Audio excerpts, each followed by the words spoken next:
Lyndon B. Johnson Biography 1908 to 1973. Lyndon B. Johnson was elected Vice President of the United States in 1960 and became the 36th President in 1963, following the assassination of John F. Kennedy.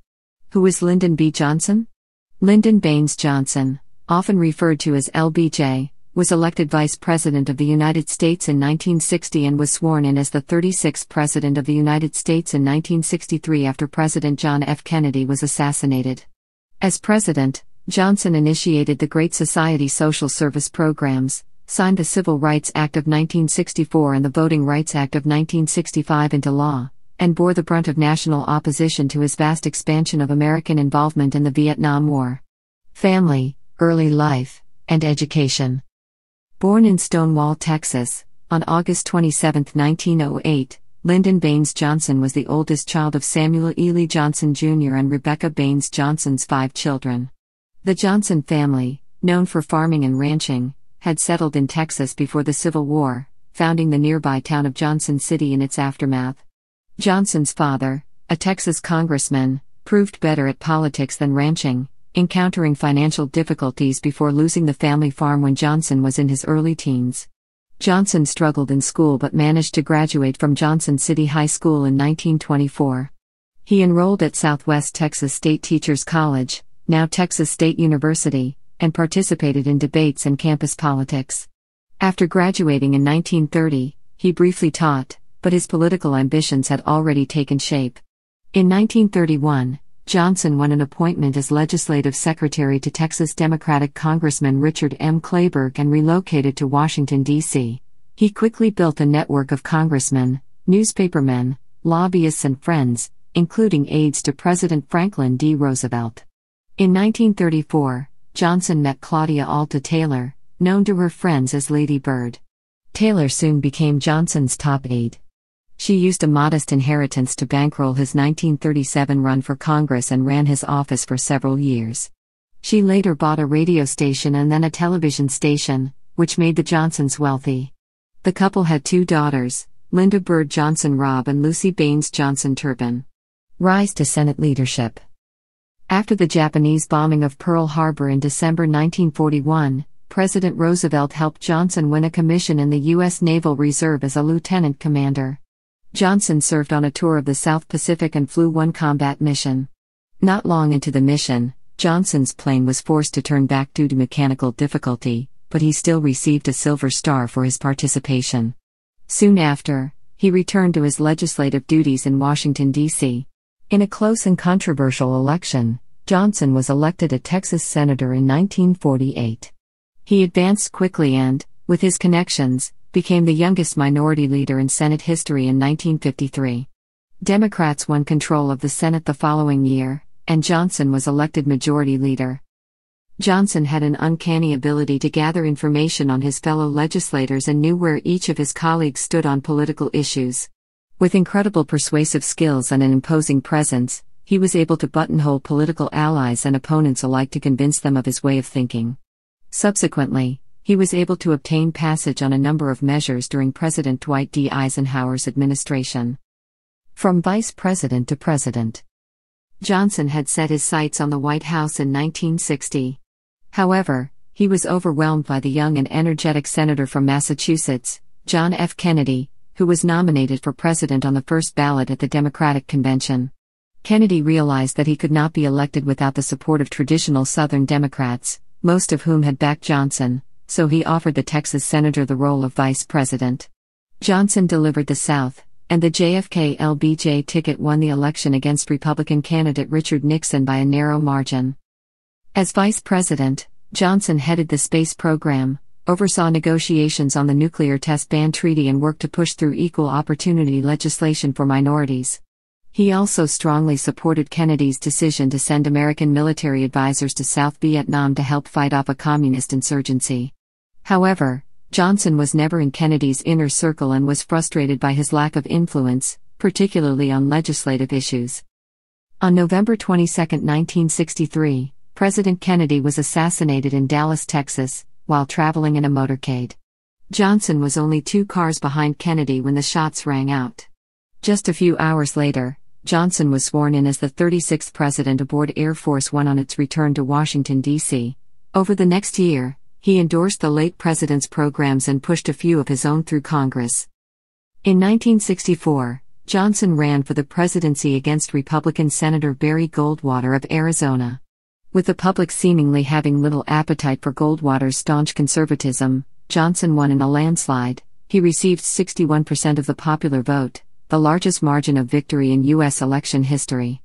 Johnson used his election mandate to wage war on poverty in the United States and communism in Southeast Asia. The Civil Rights Act. On July 2, 1964, President Johnson signed the Civil Rights Act of 1964, the first effective civil rights law since Reconstruction. As the civil rights movement gained momentum following the landmark decision in the 1954 Supreme Court case Brown v. Board of Education, which ruled racial segregation in schools to be unconstitutional, and Martin Luther King Jr.'s famous 1963 I Have a Dream speech, President Kennedy made passage of a civil rights bill part of his platform during the election. Johnson served as the chairman of Kennedy's Committee on Equal Employment Opportunities as vice president, and following Kennedy's death, took up the torch to see the bill through. The legislation prohibited racial discrimination in employment and education and outlawed racial segregation in public places and laid the groundwork for the Voting Rights Act of 1965. The Civil Rights Act passed the House and the Senate after a lengthy debate in July 1964 and was soon after signed by Johnson in a televised ceremony with hundreds of guests. Johnson's Great Society.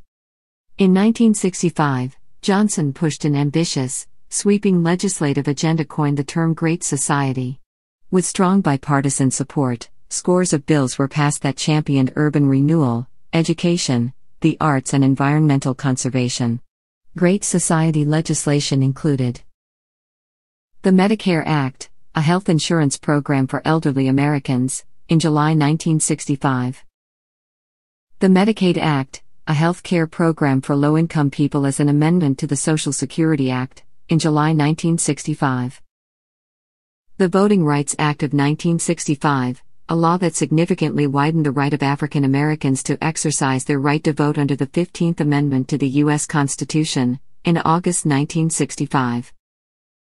Establishment of the Corporation for Public Broadcasting in November 1967. The Vietnam War. The escalating Vietnam War soon consumed Johnson's presidency.